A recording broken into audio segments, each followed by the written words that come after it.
தபஹா, தபஸ்ன்னு சொன்னால் உடலை வருத்தி கொண்டு நாம் செய்யக்கூடிய சில விரதங்கள். இப்போ ஏகாதசி விரதம் இருக்கும், சாப்பிடாம இருக்கிறது கஷ்டமா தான் இருக்கும். ராத்திரி தூங்காம வேற இருக்கணும்னு சொல்றா. தசமி அன்னைக்கே ஒருவேளை தான் சாப்பிடலாமா. தசமி அன்னைக்கு ராத்திரி சாப்பிடக்கூடாது. ஏகாதசி அன்னைக்கு முழுக்க பட்னி இருக்கணும். ஏகாதசி அன்னைக்கு ராத்திரி விழித்து கொண்டு பகவானை பத்தி பாடிக்கொண்டு ஸ்மரணம் செய்து கொண்டு இருக்க வேண்டும். துவாதசி அன்று காலை குளித்து ஆராதனத்தை முடித்து பிறகு பாரண செய்யலாம், உணவை உண்ணலாம். இவ்வளவு பெரிய விரதம் பண்ணா உடலை வருத்தித்தானே ஆக வேண்டும்.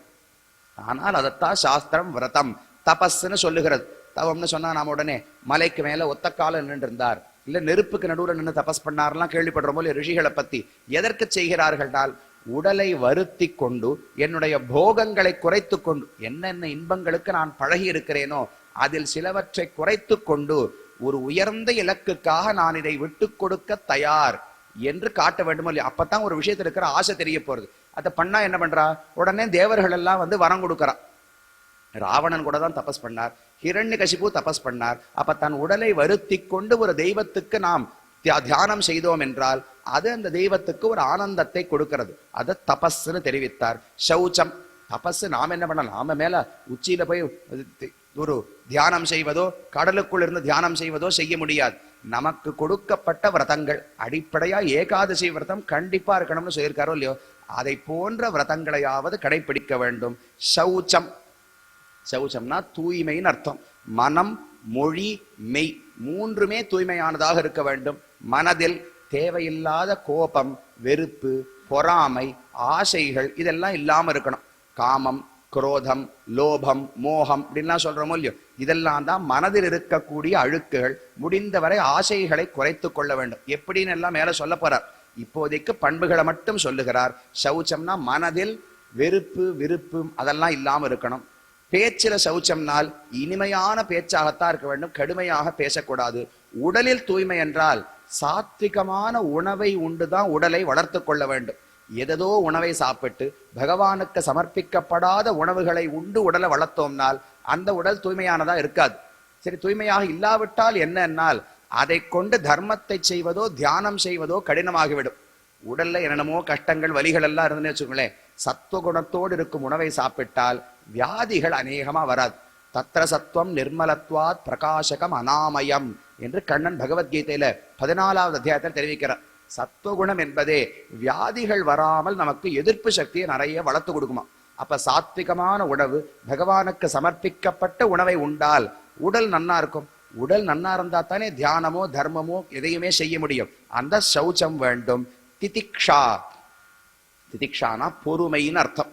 பொறுமைனா ஒருத்தர் குற்றம் செய்யும் போது பொறுத்து கொள்ளக்கூடிய பொறுமை கிடையாது. இந்த உலகத்தில் தவிர்க்க முடியாமல் பல ரெட்டைகள் நம்மளை வந்து பாதித்துட்டே இருக்கும். வெப்பம், குளிர்ச்சி, அப்புறம் ஒரு மென்மையான ஸ்பர்ஷம், கடினமான ஸ்பர்ஷம், இதே போல எத்தனையோ சுகம் துக்கம், ஜெயம் அபஜயம் இதெல்லாம் இருக்கும் இல்லையோ. ஒரு பாதையில பிரயாணிக்கிறோம்னால் அதுல எத்தனையோ கஷ்டங்கள் வராம். முள்ளும் குத்தலாம், இல்ல மெத்து மெத்துன்னு புஷ்பங்களும் போட்டு வைக்கப்பட்டிருக்கலாம். ஒரு இடத்துல ரொம்ப வெயிலா இருக்கலாம், ஒரு இடத்துல குளிர்ச்சியா இருக்கலாம். நான் ஒரு உயர்ந்த இலக்கை நோக்கி பிரயாணிக்கும் போது இடையில் இதை போல சின்ன சின்ன இன்ப துன்பங்கள் வந்தால் அவற்றை பொறுத்து கொள்ள வேண்டும். தான் ஸ்திதிக்ஷஸ்வ பாரதன்னு கண்ணன் சொல்லுகிறார். இதெல்லாம் தவிர்க்கவே முடியாது. தவிர்க்க முடிய துக்கமா இருந்தாவனா தவிர்த்துட்டு போகலாமே தவிர தவிர்க்க முடியாத ஒரு துக்கம், அதை ஒண்ணு நான் எந்த இலக்கை நோக்கி பிரயாணிக்கிறேனோ அதையே கைவிட்டு விட்டால் அந்த துக்கம் வராது. இப்ப அர்ஜுனன் யுத்தம் செய்ய வேண்டுமோ இல்லையோ, யுத்தம் செய்தால் கண்டிப்பா 4 அம்பு அவன் உடம்புல படத்தான் போறது. பட்டா துன்பத்தை அனுபவித்துத்தான் ஆக வேண்டும். அதுக்கு கண்ணன் சொல்றார், தர்மம்னு இந்த யுத்தத்தை நீ நம்பி விட்டாய் என்றால் அதற்கு இடையில் உனக்கு 4 அடிபட்டால் அதை பொருட்படுத்த முடியாது. அர்ஜுனன் அதை பத்தி கேட்கவே இல்லையே. எனக்கு அடிபடுமேன் அவன் வருந்தவில்லை. பீஷ்மர், துரோணர் இவர்கள் இறந்து விடுவார்களேன்னு கேட்டார். கண்ணன் பதில் சொன்னார், அதையும் பொறுத்து கொண்டுதான் ஆக வேண்டும். அவர்கள் எப்ப அதர்மத்தின் பட்சம் நின்றார்களோ அப்ப தர்மத்துக்காக யுத்தம் பண்ணும் போது அவர்கள் உயிரிழப்பதென்பதும் தவிர்க்க முடியாத ஒரு துக்கம். அதையும் நீ ஏற்றுக்கொண்டுதான் செல்ல வேண்டுமே தவிர அந்த சின்ன துக்கத்துக்காக தர்மத்தையே கைவிடுகிறேன்னு சொல்ல முடியாது. அப்ப அவனவனுக்கு ஏதோ ஒரு பாதையை தேர்ந்தெடுத்து பிரயாணிக்கும் போது தவிர்க்க முடியாமல் சின்ன சின்ன மானம் அவமானம், 4 பேர் போற்றலாம், 4 பேர் தூற்றலாம், வெப்பம் குளிர்ச்சி, மென்மை கடினம், இதை போல ரெட்டைகள் எல்லாம் வந்து பாதிக்குமோ இல்லையோ, அவற்றை பொறுத்து கொள்ள வேண்டும். திதிக்ஷா. அப்புறம் ஈக்ஷா. ஈக்ஷானால் ஆராய்ந்து வேறுபடுத்தி தெரிந்து கொள்ள வேண்டும். எது நல்லது எது செய்ய தகுந்தது எது செய்ய தகாததுன்னு பிரிச்சு தெரிஞ்சுக்கிறதுக்கான ஒரு ஆராய்ச்சி எப்போதும் இருக்கணுமா.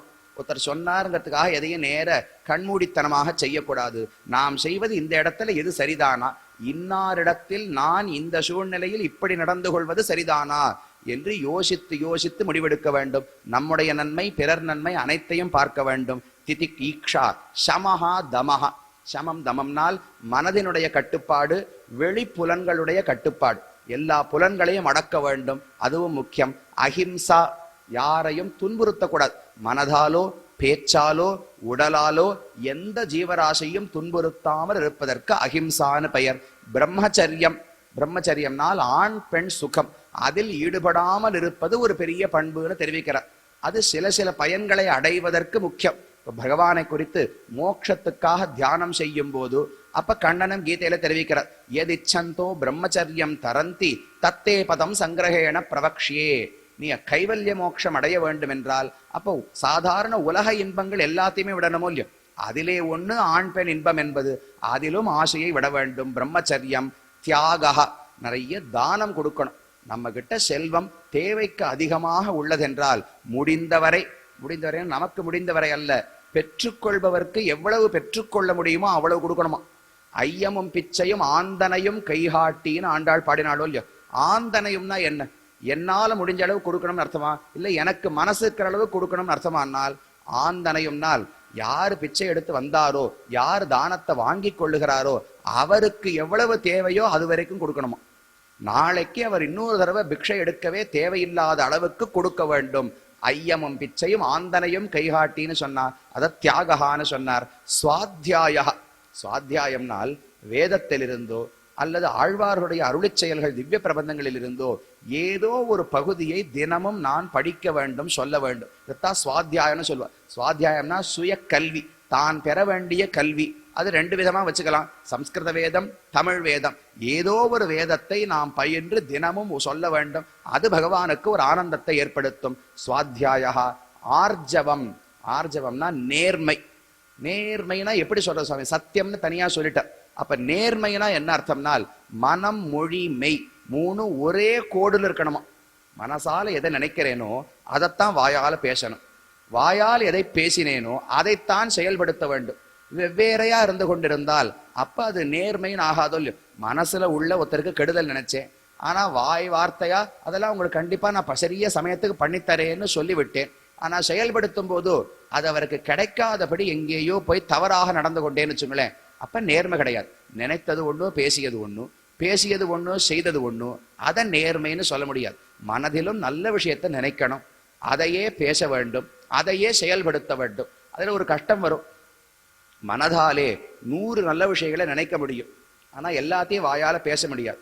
வாயால ஒரு 10 விஷயங்களை பத்தி பேச முடியும், ஆனா கடைசியில கடைப்பிடிக்க போகும்போது 2 விஷயமோ 3 விஷயமோ தானே பண்ண முடியும். மனசு ரொம்ப வேகமா வேலை செய்யும். இப்ப கேட்டாலே சாமி இந்த புத்தாண்டுக்கு என்னென்ன பண்ண போறேன்னு கேட்டால் ஒரு 50 பட்டியலிடுவோம். அதுல 50ல 20 யோசிக்க தொடங்குவோம்.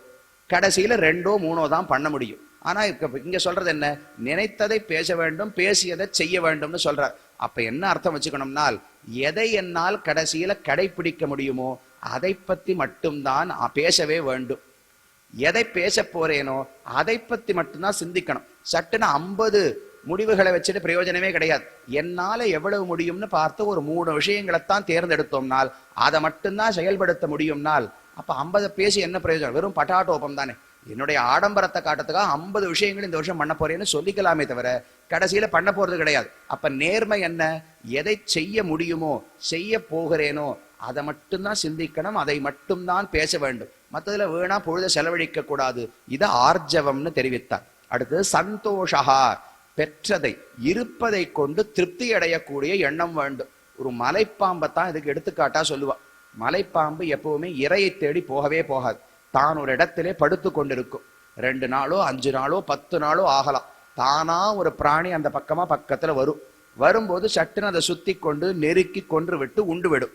அப்புறம் திரும்ப 10 நாளைக்கு அப்படியே படுத்துட்டு இருக்கும். எந்த ஒரு உணவையும் தேடி போகாது. உணவு வரும்போது இந்த மாம்சம் சுவையா இருக்குமா இல்ல சுவையா இல்லாம இருக்குமா, இது பெரிய பிராணியா சின்ன பிராணியா, இது நம்முடைய பசியை போக்குமா போக்காதா, எதையுமே ஆராய்ச்சி பண்ணாது. ஒரு முயல் வருதுன்னு வச்சுக்கோங்களேன், சாமி முயல் சாப்பிட்டா எனக்கு ரொம்ப சீக்கிரம் திரும்ப பசிச்சிரும், அதனால ஒரு மான் வர வரைக்கும் காத்துட்டு இருக்கேன்னு என்னைக்குமே பாம்பு சொல்லாது. மலைப்பாம்பு என்ன இறை வருகிறதோ அது சுவையானதா சுவையில்லையான்னு பார்க்காது, பெருசா சிறுசான்னு பார்க்காது.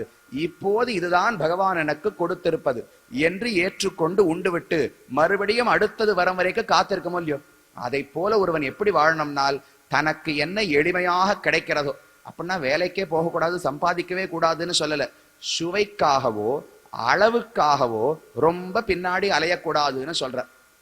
எனக்கு எளிமையா ஒரு சோறு கிடைக்கிறது, அதை சாப்பிட்டா உயிர் வாழ்ந்து விடலாம், நன்னா தான் இருக்கு, சாப்பிட முடியாம உனக்கு கெட்டு போய் உடலை கெடுக்க போவதில்லை என்றால் அப்ப இது வேண்டாம். இங்கிருந்து ஒரு 5 கிலோமீட்டர் தள்ளி ஒரு கடை இருக்கு, அங்க ரொம்ப நன்னா ஏதோ ஒரு உணவு போடுறாளாம், அதுதான் வேணும்னு ஆசைப்பட்டால் அப்ப தேவையில்லாத விஷயத்தை சேர்க்கிறோம்னு அர்த்தமோ இல்லையோ. எதிர்ச்சாலாப சந்துஷ்டா, எது எனக்கு முதலில் சிறிய முயற்சியால கிடைக்கிறதோ கைக்கு, அது எப்படி இருந்தாலும் ஏற்றுக்கொண்டு திருப்தி அடைய வேண்டும். எதையுமே ஆசைப்படாதேன்னு சொல்லல, ஆசைப்பட்டு முயற்சி எடுக்கும் போது முதல்ல என்ன கிடைக்கிறதோ உபயோகப்படக்கூடியதா இருக்கணும். ஆனா அது ரொம்ப ஓஹோன்னு இருக்கணுங்கிற தேவை கிடையாது. தேவையை பூர்த்தி செய்வதாக இருந்தால் அதை கொண்டு திருப்தி அடைய வேண்டும். அதுக்கு மேல சுவை, மனம், அதுல இருக்கக்கூடிய ஆடம்பரம், அதுல அலங்காரம், அதையெல்லாம் தேடி போகாதே என்று சந்தோஷம்னு சொன்னார். சமதிற்கு, சமதிற்குனால் அனைவரையும் சமமாக பார்க்கக்கூடிய பார்வை வேண்டும். யாரையுமே பிறப்புக்காகவோ படிப்புக்காகவோ செல்வத்துக்காகவோ அழகுக்காகவோ ஏற்றத்தோடோ தாழ்வோடோ பார்க்கவே கூடாது.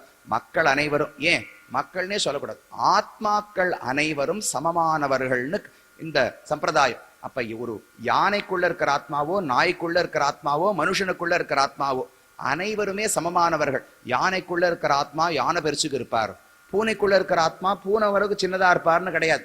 ஆத்மாக்கள் அனைத்து உடல்களுக்குள்ளும் அணுமாத்திர ஸ்வரூபர்கள், ரொம்ப நுண்ணியவர்கள் தான். அவர் வளரவும் போவதில்லை, தேய்வதும் போவதில்லை.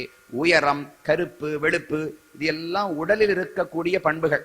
இந்த ஜென்மத்தில் குறிப்பிட்ட ஆண்டுகளுக்கு மட்டும்தான் நாம உயரமாவோ குள்ளமாவோ கருப்பாவோ வெளுப்பாவோ இருக்கோம். நான் ஒருத்தரை பார்த்து இவர் நாய் அப்படிங்கிறதுக்காக அதை துச்சமா நடத்தினேன்னால், நான் இதுக்கு முன்னாடி எத்தனையோ பிறவியில நாயா பிறந்திருப்பேனே, அப்ப நானும் துச்சமானவன் தானே. ஆத்மாவுக்கு இந்த பிறவியால் வரக்கூடிய எந்த தாழ்ச்சியோ ஏற்றமோ வரவே வராது. ஆத்மா பகவானை பத்தின ஞானத்தோடு இருக்கிறார் அப்படின்னா அதற்கு உயர்வு சொல்லலாம். அப்படிப்பட்ட ஆத்மாக்களோடு சேர வேண்டும்னு ஆசைப்படலாம். அதற்காகவும் பகவானை பத்தி ஒருத்தர் தெரிஞ்சுக்கலன்னால் அவரோடு நான் சேர மாட்டேன், ஏனென்றால் என்னுடைய நிலையிலிருந்து இறங்கி விடுவேன்னு சொல்லலாமே தவிர அவர் தாழ்ந்தவர், அவர் வீணானவர்னு மறுபடியும் சொல்ல முடியாது. ஒருத்தர் தன் வேலையை பார்த்து கொண்டிருக்கிறார், ஆனா பகவான் கிட்ட ரொம்ப ஈடுபாடு இல்லைன்னால், நானும் போன பிறவி வரைக்கும் அப்படித்தானே இருந்தேன், போன பிறவியில ஈடுபாடு வந்து சரணாகதி பண்ணியிருந்தா மோட்சத்தில் இருப்பேன், இப்ப இங்க இருந்து கொண்டிருக்கிறோம்னால் நாமும் இந்த பிறவியில் தான் பகவானை பற்றி தெரிந்து கொண்டிருக்கிறோம்னு அர்த்தம். அவர் இன்னொரு 10 பிறவி கழிச்சு தெரிஞ்சுப்பார், அடுத்த பிறவியில கூட தெரிஞ்சுக்கலாம், அடுத்த வினாடி கூட தெரிஞ்சுக்கலாம், நமக்கு தெரியாது. அப்ப யாரையுமே கல்வியாலோ ஞானத்தாலோ பக்தியை கொண்டோ பிறப்பை கொண்டோ ஏற்றத்தாழ்வோடு பார்க்க முடியாது. அதுதான் சமதர்சனம்னு சொன்னார். சேவா கிராமியோப கிராமிய ஈஹா உபரமஹா சனைஹி. சேவா, மக்களுக்கு எவ்வளவு முடியுமோ தொண்டு செய்ய வேண்டும். பூஜான்னு தனியா சொல்ல போறார், அது பகவானை தெய்வங்களை குறித்து செய்யக்கூடியது. சேவா என்பது மக்களுக்கு செய்யக்கூடியது. கிராமேஹா உபரமஹா, சாதாரண உலக விஷயங்களை அனுபவிப்பதில் மெதுவா நம்முடைய ஈடுபாட்டை குறைச்சிக்கணுமா. சட்டுன்னு உபரமம்னு அவர் சொல்லவே இல்லை. ஒரு ஆமை இருக்கோ இல்லையோ, ஆமைக்கு ஏதாவது பிடிக்காத விஷயம் ஆபத்து வந்ததுனால் தன்னுடைய கைகால்கள் எல்லாம் உள்ள ஓட்டுக்குள்ள இழுத்துக்கும். அதை போல நான் இப்ப முடிவெடுத்து இனிமே நான் வைராக்கியத்தோடு இருக்க போறேன் முடிவெடுத்து கண்ணை மூடிண்டு காதை பொத்துண்டு மூக்க மூடிண்டு இப்படியே அமர்ந்திருக்க முடியுமானால் இப்படியெல்லாம் முடியவே முடியாது. மிஞ்சி போனா சீக்கிரமா பிராணன் போகுமே தவிர வேற எதுவுமே நடக்காது. அப்ப மெதுவாக எப்படி செய்தால் மனதை கட்டுப்படுத்த முடியுமோ, சட்டுன்னு எதையான ஒன்றத்தை பண்ணா உள்ள மனசு திடீர்னு சட்டுன்னு வெடிச்சிரும். எதையுமே நாம அழுத்தி வச்சோம்னால் அது வெடிக்கிறதுக்கு வாய்ப்பு அதிகமோ இல்லையோ. மெதுவா அதனுடைய தேவையை குறைத்து கொண்டே வந்தால் அப்ப அது எளிமையாக இயற்கையான முறையில் நம்மை விட்டு சென்று விடும். அதனால கிராமியேகா உபரமஹா சனைஹி, மெதுவாக உலக விஷயங்களில் ஈடுபாட்டை அதற்கான செயல்பாட்டை குறைத்து கொள்ள வேண்டும். நிருணாம் விபர்யய ஈஹேக்ஷா மௌனம் ஆத்ம விமர்சனம். தேவையில்லாத செயல்களில் ஈடுபடக்கூடாது, மௌனம் காக்க வேண்டும். முடிந்தவரை பேசாமல் இருப்பது நலம். பேசினாலே ஒரு 10 பேர் சேர்ந்துருக்கோம்னு வச்சுங்களேன், பேசினோம்னா கண்டிப்பா சண்டை தான் வரப்போறது. 2 பேர் சேர்ந்திருந்தா கூட பேசினோம்னால் அப்போ 2 பேர் இருந்தா 2 கண்ணோட்டங்களாவது குறைந்தபட்சம் இருக்கும். அப்ப யார் பேசினாலும் வாதம் தான் வரப்போறதே தவிர எந்த இடத்திலும் முடிவு வரப்போறது இல்லை. அப்ப மௌனம், முடிந்தவரை என் பாதையில் யாரும் வரவில்லை, நான் யாரையும் துன்புறுத்தவில்லைனால் மௌனம் காப்பது நலம். அதுக்கு மேல யாரோடாவது பேச போனாலே அது கலகத்தில் தான் போய் முடியும். மௌனம், ஆத்ம விமர்சனம், உடலையும் ஆத்மாவையும் வேறுபடுத்தி புரிந்து கொள்ள வேண்டும். இது இருந்தால்தான் உலக விஷயங்களில் ஆசை என்பது விடும். ஆத்ம விமர்சனம், அன்னாத்யாதே சம்விபாகா பூதேபியஸ்ச யதார்ஹதா. அன்னம், சோறை அந்தந்த ஜீவராசிகளுக்கு தகுந்தபடி பிரித்து கொடுக்கணுமா. நம்ம வீட்டுல சோறு சமைக்கிறோமோ இல்லையோ, அதை எடுத்து முதல்ல இது பகவானுக்கு, இது மற்ற தெய்வங்களுக்கு, இது பிதர்களுக்கு, இது விருந்தாளிகள் வீடுக்கு வந்தால் அவர்களுக்கு, இது மற்ற ஜீவராசிகள் நாய் பூனை மாடு என்னமோ இருக்குமோ இல்லையோ அதற்கு, இது என்னுடைய குடும்பத்தினருக்கும் எனக்கும் என்று அவரவர்களுக்கு பிரிக்கணுமா. பஞ்சமகா யஜ்யம்னு சொல்லுவார்கள். ஒவ்வொருவனும் 5 யஜ்யங்களை தினமும் பண்ணணுமா. பிரம்ம யஜ்யம், தேவ யஜ்யம், பித்ரு யஜ்யம், பூத யஜ்யம், மனுஷ யஜ்யம்னு தெரிவிப்பார்கள். பிரம்ம யஜ்யம்னால் பகவான் நாராயணனை குறித்து ஒரு யாகம், பூஜை. அது என்னன்னால் சுவாத்தியாயம்னு சொன்னாரே, தினமும் வேதத்திலிருந்து ஒரு பகுதி, அது தமிழ் வேதமோ சம்ஸ்கிருத வேதமோ, ஒரு பகுதியை நாம் பகவானுக்கு முன்னால் அமர்ந்து ஓத வேண்டும். அது பகவானுக்கு செய்யும் பூஜை. தேவர்களுக்கு பூஜை, சமைத்த சோரை வைத்து யாகங்கள் ஹோமங்கள் எல்லாம் செய்வது. பித்ருக்களுக்கு தர்ப்பணம் சிராத்தம் எல்லாம் செய்கிறோம், அது பித்ரு பூஜை. அதற்கடுத்து பூத யஜ்யம், ஜீவராசிகளுக்கு உணவிடுவது பூத யஜ்யம். மனுஷ யஜ்யம், மற்ற மனிதர்கள் விருந்தாளிகள் வந்தால் தினமும் ஒருவர் வீட்டுல சமையல் முடிந்து பகவானுக்கு ஆராதனம் முடித்த உடனே வாசல்ல போய் நின்று கொண்டு யாராவது வழிப்போக்கர் உணவுக்கு ஆசைப்பட்டு வருகிறார்களான்னு பார்க்கணுமா. ஒரு 15 நிமிடமாவது நின்று கொண்டு யாராவது வந்தால் அழைத்து உணவளித்து விட்டுத்தான் தான் உண்ண வேண்டுமே தவிர யாரும் அதிதி சத்காரம் செய்யாமல் உண்ணக்கூடாதுன்னு சாஸ்திரம் தெரிவிக்கிறது. அப்ப அந்த யஜ்யங்களை செய்ய வேண்டும். தேஷு ஆத்ம தேவதா புத்திஹி சுதராம் நிருஷு பாண்டவ. அதுக்கு மேல் தெரிவிக்கிறார், எல்லா ஜீவராசிகளையும் பகவானுடைய அம்சமாக காண வேண்டும், எல்லாரையும் சமமாக பார்க்க வேண்டும். ஏன்னா எல்லா ஆத்மாக்களும் சமம்னு கீழே சொன்னார். இப்ப ஒருபடி உயர்த்துகிறார். பரமாத்மா எல்லா உயிர்களுக்குள்ளும் வாழுகிறாளோ இல்லையோ, இந்த உடம்புக்குள்ளேயும் அவர் இருக்கார், இந்த புஸ்தத்துக்குள்ளேயும் இருக்கார், இந்த மேஜைக்குள்ளேயும் இருக்கார், இங்க இருக்கிற ஒவ்வொரு ஆத்மாவுக்குள்ளும் பரமாத்மா இருக்கிறார். அப்ப அவரை அனைத்து இடத்திலும் கண்டுவிட்டால் நாம் அனைவரும் சேர்ந்து ஒரே குடும்பம்ங்கிற எண்ணம் வரும். எல்லா ஆத்மாக்களும் சமம்னு மட்டும் பார்த்தோம்னு வச்சுங்களேன், அப்ப நான் தனி, அவர் தனி, இவர் தனி, இவர் தனின்னு தோணுமே தவிர ஒரு ஒத்துமையே வராது. எப்ப ஒத்துமை வரும்?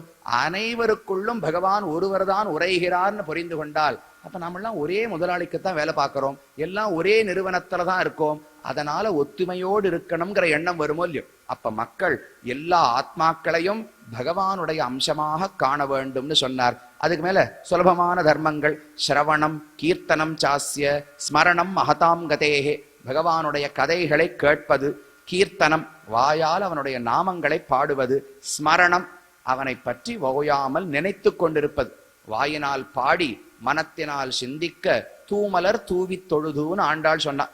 3 கரணங்களும், மனசு பகவானை நினைக்க வேண்டும், வாய் அவனுடைய நாமங்களை பாட வேண்டும், நம்முடைய உடம்பு அவனுக்கு புஷ்பங்களை கொண்டு பூஜை செய்ய வேண்டும்.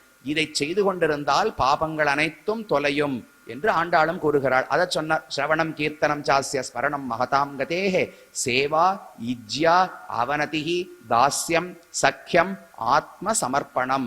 சேவா தொண்டு செய்வது, பகவானுக்கு தொண்டுகள் செய்வது, இஜ்யா பகவானுக்கு பூஜை செய்வது, அதுக்கு மேல அவனதிஹி அப்படின்னா வணங்குவது, பகவான சாஷ்டாங்க நமஸ்காரம்னு சொல்றோமோ இல்லையோ, 8 அங்கங்களை கொண்டு பகவானை வணங்குகிறோம். 2 கை 2 கால் உடம்பு இதெல்லாம் கீழே பட போறது. அதற்கு மேலே நம்முடைய அகங்காரம், நம்முடைய கர்வம், மனசு அதுவும் கட்டுப்படணும். ஒருத்தர் விழுந்து சேவிச்சுட்டே இருக்கச்சே, ஆமா இவரையெல்லாம் சேவிக்க வேண்டியிருக்கு அப்படின்னு மனசை நினைத்து கொண்டிருந்தால் அது பிரணாமத்துக்கு பிரயோஜனமே கிடையாது. அப்ப நான் சிறியவன், அவர் உயர்ந்தவர், அவர் காலில் விழுவது எனக்கு பாக்கியம் பெருமை என்று நினைத்து விழணுமோ இல்லையோ, அதான் சாஷ்டாங்க நமஸ்காரம்னு சொல்றோம். அப்படி பகவானை வணங்க வேண்டும். தாஸ்யம் எல்லா விதமான தொண்டுகளையும் செய்ய வேண்டும். சக்கியம் பகவானோடும் மற்ற அனைத்து மக்களோடும் நட்பு பாராட்ட வேண்டுமா. அப்படின்னா என்ன? எல்லாரோடையும் நம்ம விளையாண்டு கேலி பேசிக்கொண்டு விளையாடணுமானால் சக்கியம்னு சொன்னால், ஒருத்தனுக்கு ஆனந்தப்பட்டா நண்பன் ஆனந்தப்படுவானோ இல்லையோ, ஒருத்தனுக்கு துக்கம் ஏற்பட்டால் உடனே நண்பன் துக்கப்படுவானோ இல்லையோ, இதைத்தான் சக்கியம்னு சொல்ற. ஒரு ஆத்மா ஆனந்தப்பட்டால் அவர் சுகப்படுவதைக் கண்டு நாமும் உகக்க வேண்டும். அது எப்படி அவர் மட்டும் ஆனந்தமா இருக்காருன்னு பொறாமப்படக்கூடாது. ஒருத்தர் துக்கப்படுகிறார்னால் அதை பார்த்து நாமும் துக்கப்படணும். அவருக்காம வேண்டியது, அவர் பண்ண பாபத்துக்கு அனுபவிக்கிறார் என்று சட்டுன்னு சொல்லிவிடக்கூடாது. இதை போலத்தான் பகவான் இடத்திலும், பகவானுக்கு ஒரு விஷயம் ஆனந்தம் கொடுக்கும்னால் அது எனக்கும் ஆனந்தத்தை அளிக்க வேண்டும். அவருக்கு ஒண்ணு பிடிக்காதுனால் அது எனக்கும் பிடிக்காததாக இருக்க வேண்டும். இதைத்தான் சக்கியம்னு தெரிவிக்கிறார். கடைசியில ஆத்ம நிவேதனம், நம்முடைய ஆத்மாவை பகவானிடத்துல சமர்ப்பிக்க வேண்டும். என்னை ரட்சிக்கும் பொறுப்பு இனிமேல் என்னுடையதல்ல, பகவானே நீதான் என்னை ரட்சிக்க வேண்டும் என்று சமர்ப்பிக்கணும் இல்லையோ. சமர்ப்பிப்பதற்கு இந்த ஆத்மா நம்முடைய சொத்து கிடையாது. ஆத்மா ஏற்கனவே பகவானுக்குத்தான் சொந்தம். ஆனால் இத்தனை நாளா நான் என்ன நினைச்சிட்டு இருந்தேன், என்னுடைய ஆத்மா நினைத்து கொண்டிருந்தேன் தவறாக. இப்ப என்ன புரிந்து கொண்டேன், என்னுடைய ஆத்மால உன்னுடைய சொத்து தான், அதை நீயே வச்சுக்கோனா நான் கொடுக்கிறேங்கிறது கிடையாது. உன் சொத்தை உன்னிடத்திலேயே திரும்ப சமர்ப்பிக்கிறேன் என்று ஆத்மாவை சமர்ப்பிக்கிறோம். இப்படி 30 விதமான பண்புகள் ஒருவனிடத்தில் இருந்தவன் என்றால், நிருணாம் அயம் பரோதர்மஹ சர்வேஷாம் சமுதாகிருதஹ திருலக்ஷணவான் ராஜன் சர்வாத்மா ஏன துஷ்யதி. இந்த 30 பண்புகள் ஒருவனிடத்தில் இருந்தால் அது பகவானை மிகவும் சந்தோஷப்படுகிறது. சர்வாத்மா, உலக அனைத்துக்கும் பகவான் ஆத்மாவா இருக்காரோ இல்லையோ, அந்த பகவானை சந்தோஷப்படுத்துவதற்கு இவை வழிகள் என்று முதலிலே பண்புகளை பற்றி நாரதர் கூறினார். இது முதல் பகுதி. அடுத்த பகுதி, ஒரு கிரகஸ்தன் அடிப்படையில் என்னென்ன தர்மங்களை எல்லாம் செய்ய வேண்டும்னு கூறுகிறார். கிரகஸ்த ஏதாம் பதவீம் விதினா ஏன சாஞ்சசா யாதி தேவருஷே ப்ரூஹி மாதிருஷோ கிரக மூடதீஹி. யுதிஷ்டிரன் மறுபடியும் கேள்வி கேட்கிறார். பொதுவான தர்மம், இதுக்கு நடுவுல சன்னியாசியினுடைய தர்மம், வானப்பிரஸ்தனுடைய தர்மம், அதெல்லாம் உபதேசிக்கிறார் நாரதர். நமக்கு அது ரொம்ப முக்கியம் கிடையாது. நாம யாரும் இப்ப சன்னியாசிகளும் இல்ல, வானப்பிரஸ்தர்களும் அல்ல. அப்ப கிரகஸ்தன் என்ன தர்மம்னு முக்கியம். இதைத்தான் யுதிஷ்டிரனும் கேட்கிறார். அவர் வரிசையா பிரம்மச்சாரி, சன்னியாசி, வானப்பிரஸ்தனுடைய தர்மத்தை நாரதர் சொன்னார். உள்ளூர யுதிஷ்டிரனுக்கு குறுகுறுப்பு. இதெல்லாம் எனக்கு எதுக்கு, எனக்கு கிரகஸ்தனுடைய தர்மம் தான் வேணும். ஏன்னா நான் கிரகஸ்தனாத்தானே இருக்கேன். அப்ப நான் என்ன தர்மத்தை செய்ய வேண்டும்? மக்களும் அநேகமாக கிரகஸ்தாசிரமத்தில் இருக்கும் போதுதான் மயக்கத்துக்கு உட்படுகிறார்கள் தெரிகிறார். கிரக மூட தீஹி, வீட்டு வாழ்க்கையில் இல்லற வாழ்க்கையில் இருக்கும் போதுதான் நிறைய சந்தேகங்கள் வரும். சன்னியாசின்னு சொன்னால் எல்லா பற்றுகளும் மனதிலே அருந்து விட போகின்றன. அதுக்கு மேல அவர் என்ன பண்ணணும்னு சொன்னால் கண்டிப்பா எதெல்லாம் பண்ணக்கூடாதுன்னு நமக்கே தெரிஞ்சிடுமோ இல்லையோ. சன்னியாசி எதையெல்லாம் பண்ணக்கூடாதுன்னு கேட்டால் நாமளே சொல்ற, உலக விஷயங்கள்ல ஆசைப்படக்கூடாது, சாப்பாட்டுக்கு ஆசைப்படக்கூடாது, இப்படி எல்லாம் இருக்கணும், என்ன ஆகாரம் எப்படி சுவையா இருக்கான்னு பார்க்கக்கூடாது, இப்படின்னு பொதுவா சொல்லிடலாம். மனைவி மக்கள் இதை போன்ற ஆசாபாசங்கள் இருக்கக்கூடாது சன்னியாசிக்கு சொல்லிடலாம். பிரம்மச்சாரிக்கு ஸ்ரத்தையோடு படிக்க வேண்டும், ஆச்சாரியனை கடவுளாக மதிக்க வேண்டும், அவர் சொல்லும்படி நடந்து கொள்ள வேண்டும், ஆச்சாரியனுடைய பத்தினி அவளிடத்திலும் மிகுந்த மதிப்போடு இருக்க வேண்டும், கல்வி கற்பதில் ஈடுபாடு இருக்க வேண்டும், போகங்கள்ல ஆசை இருக்கக்கூடாது, ரொம்ப குளிக்கிறது, எண்ணெய் தேய்ச்சி குளிக்கிறது, அலங்காரம் செய்து கொள்வது, இதெல்லாம் ஆசைக்கூடாதான். ஆகாரமும் ரொம்ப மிதமான ஆகாரமா இருக்கணுமா. வேடிக்கையா ஒரு கதை சொல்லுவா. ஒரு பிரம்மச்சாரி ஒரு ஆச்சாரியன்கிட்ட படிச்சுட்டு இருந்தார்.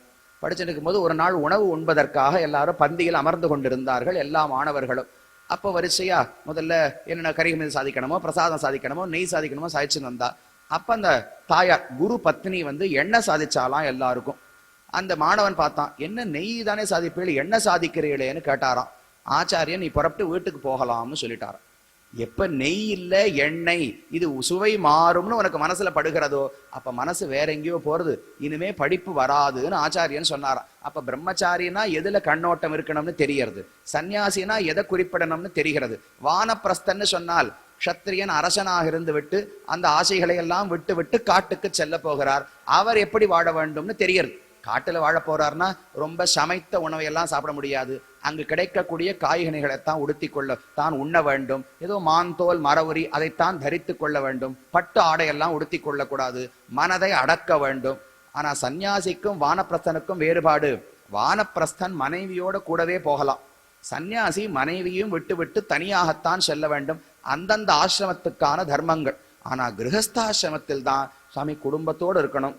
ஆனா குடும்பத்துல பற்று இருக்கணுமா கூடாதா, அவர்களுக்காக உழைக்கணுமா, இல்ல பகவானுக்காக உழைக்கணும், மோட்சத்துக்காக உழைக்கணுமா, சம்சாரத்துல பணம் சம்பாதிக்கலாமா, இல்ல பணமே வேண்டாம வேலைக்கே போகாம கோவில்லையே கிடக்கணுமா, என்ன பண்ணணும்னே இந்த கிரகஸ்தாசிரமத்துல புரியாது. அதனால யுதிஷ்டிரனுக்கு சந்தேகம். கிரகஸ்தா ஏதாம் பதவி விதினா ஏன சாஞ்சசா, பிரம்மச்சாரிக்கு, சன்னியாசிக்கு, வானப்பிரஸ்தனுக்கும் இன்னென்ன தர்மங்களை கடைபிடித்தால் உயர்ந்த மோட்சமே கிடைக்கும்னு சொன்னீரோ இல்லையோ, அதே பதவியை ஒரு கிரகஸ்தன் அடைய வேண்டும் என்றால் என்ன மார்க்கத்தை பின்பற்ற வேண்டும், அதை எப்படி சரிவரச் செய்ய வேண்டும்?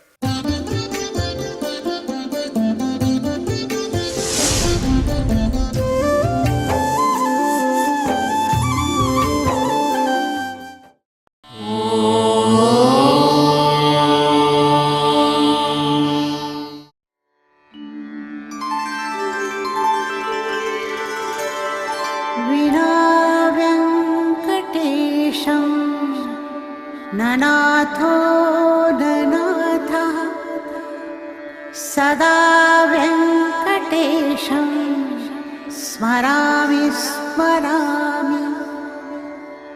हरे वेङ्कटेश प्रसीद प्रसीद, प्रियं वेङ्कटेश प्रयच्छ प्रयच्छ।